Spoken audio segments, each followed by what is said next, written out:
технологиялар ғылымды қалай үйлестіресіздер? Сіздер бабалар жолын жалғастыру дейсіздер. Ал қазіргі заман талабына сай жаңа технологиялар ғылымды қалай үйлестіресіздер? Жалпы бабалар жолын жалғастыру бұл тек салт дәстүр дейміз ғой, олар ғана емес, олардың бізге қойып кеткен арман мақсаттарын жалғастыру. Яғни олардың қазір мысалға көздері тірі болған кезде біз олардың арман мақсаттарын біз орындалар едік. Және де біз бірден осындай деңгейге жеткен жоқпыз, бірден әлеуметтік желілер пайдаланып желілерге шыққан жоқпыз. Сондықтан да біз басында ең алғашында осындай жетістіктерге жету үшін қазір компьютер, ноутбук сияқты жасанды интеллектті пайдалану үшін бізде ата-бабаларымыз көптеген еңбектер жазып, және өзінің білімдерін барлық біздің осындай болашаққа жетуімізге арнаған өмірлер. Мен қоясыз. Осы жасанды интеллект деп отырмыз ғой. Мысалы, қазіргі заманда кейбір жұмысшылар, яғни кәдімгі адамдардың орнын роботтар алмастырып жатыр. Енді жаппай роботтар алмастырған кезде адамдардың жұмыссыз қалмауына кім кепіл бола алады? Қандай жағдай кепіл бола алады? Жаңа технологияларды басқару жағында да бар. Роботтарды басқаратын адамдар да болады. Сондықтан бұда жұмыссыздық қалып жоқ деп ойлаймын. Өздігімен жұмыс жасайды ғой.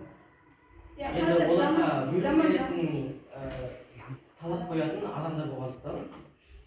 Бірақ роботты барлық адам бірдей басқара алмайды ғой. Кейбір қарапайым адамдар болады. Олар, яғни қарапайым адамдар өздері жұмыс жасап алға алып жатса, олардың орнын келіп роботтар басып алса, ол адамдар қалай ақша табады немесе қалай күндерін көреді? Жұмыссыздық проблемасы туындауы мүмкін да осы. Қазір енді дамыған елдерде көп қой, мысалы ресторандарды көретін болсақ, барлық жерде роботтар, кәдімгі даяршылар емес, роботтар жұмыс жасайды.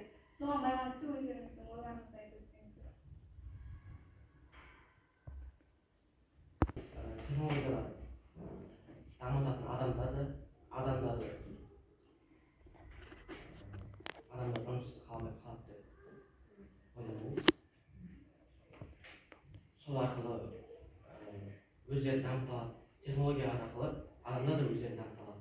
Өйткені адамдар роботтарды басқарады ғой.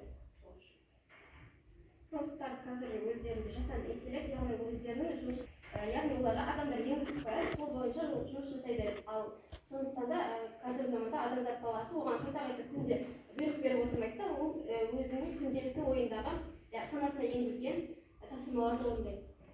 Сонда бізде қандай да жағдай болмасын, роботтармен алмасқан кезде бізде жұмыссыз қалып проблемасы туындауы мүмкін. Сіздігінен емес, қоғамда дұрыс қолдау тетіктерінің жетіспеушілігін көрсетеді. Егер мемлекет жастарға мүмкіндік берсе, олар өз кәсібін ашып, жаңа жұмыс орындарында құра алады. Ал жасанды интеллекттің кесірінен балалар өз ойларын айта алмай қалса ше?